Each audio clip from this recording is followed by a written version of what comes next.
আল্লাহ কেন মানুষকে পরীক্ষা করেন? মানুষকে পরীক্ষা করার রহস্য কি? পৃথিবীর প্রতিটি মানুষ, ধনী, দরিদ্র অথবা মধ্যবিত্ত, জীবনে কোনো না কোনো পর্যায়ে বিপদ আপদ ও পরীক্ষার সম্মুখীন হয়।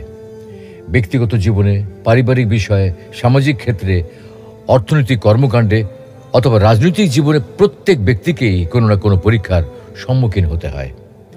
মুমিন বান্দারা দৃঢ়ভাবে বিশ্বাস করেন এইসব পরীক্ষা আল্লাহর পক্ষ থেকেই করা হয় এবং তিনি যুগে যুগে প্রত্যেক প্রজন্মের মানুষকেই পরীক্ষা করেন। কাউকে তিনি পরীক্ষা ব্যতীত মুমিন অথবা কাফেরের কাতারে অন্তর্ভুক্ত করেন না। তাই পবিত্র কোরআনে আল্লাহ বলছেন, আমি তাদেরকেও পরীক্ষা করেছি যারা তাদের পূর্বে ছিল।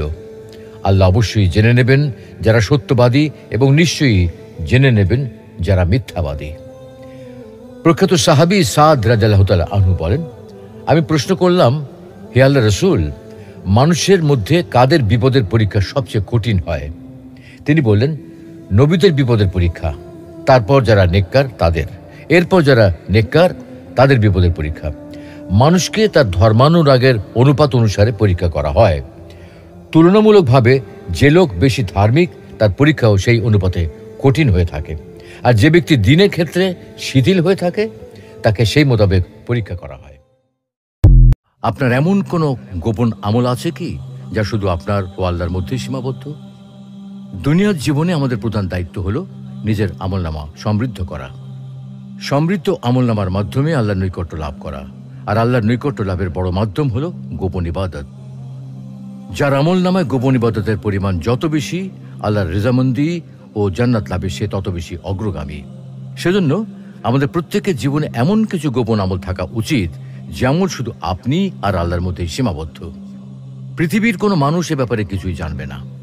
কিয়ামতের ময়দানে আল্লাহ তার যে 7 শ্রেণীর বান্দাকে ছায়াদান করবেন, তাদের মধ্যে 3 শ্রেণীর লোক হবে গোপন আমলকারী। নবী করিম সাল্লাল্লাহু আলাইহি ওয়াসাল্লাম বলেন, সেদিন 7 শ্রেণীর ব্যক্তিকে আল্লাহ তার আরশের ছায়া আশ্রয় দেবেন, যেদিন আল্লাহর আরশের ছায়া ব্যতীত আর কোনো ছায়া থাকবে না।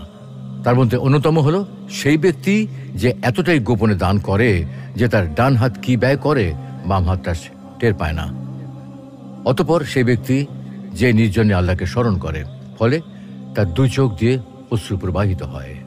আল্লাহ রাব্বুল আলামিন আমাদের সকলকে প্রকাশ্যে ফরজ ইবাদত আদায়ের পাশাপাশি প্রকাশ্যে এবং গোপনে উভয় পদ্ধতিতে নফল আমল করার তৌফিক দান করুন। অবস্থা অনুসারে কখনো প্রকাশ্যে করার তৌফিক দান করুন, আবার গোপনে করার মাধ্যমে তার নৈকট্য অর্জন করার তৌফিক দান করুন। আমিন। হাসরের মাঠে আমলনামা প্রদানের ভয়ঙ্কর দৃশ্য। প্রিয় দর্শক, হাসরের দিন বা বিচার দিবস হলো একটা প্রলম্বিত দিন, একটি অন্ধকারাচ্ছন্ন দিন। পৃথিবীর সময় বিবেচনায় সেই দিনের পরিমাণ হবে 50,000 বছর। এই দীর্ঘ সময় একাধিক পর্বে বিভক্ত থাকবে, যার মধ্যে প্রথম হলো পুনরুত্থান পর্ব। অন্ধকারাচ্ছন্ন হাসরের মাঠে প্রত্যেকের হাতে লম্বা একটা লিস্ট ধরিয়ে দেওয়া হবে। সেখানে তার দুনিয়ার জীবনের সবকিছু পুঙ্খানুপুঙ্খরূপে লেখা থাকবে। ছোট থেকে ছোট, ক্ষুদ্রাতি ক্ষুদ্র বিষয়, প্রতিটি মহৎ কাজের কথা, প্রতিটি মুহূর্তের কথা, এক মুহূর্তের বিবরণ বাদ যাবে না। তখন এই বিবরণ নিয়ে মানুষ সামনের দিকে যেতে থাকবে, মূল বিচার মঞ্চের দিকে এগুতে থাকবে। হাসরের মাঠে এমন এক মহৎ রাসের পরিস্থিতির সৃষ্টি হবে।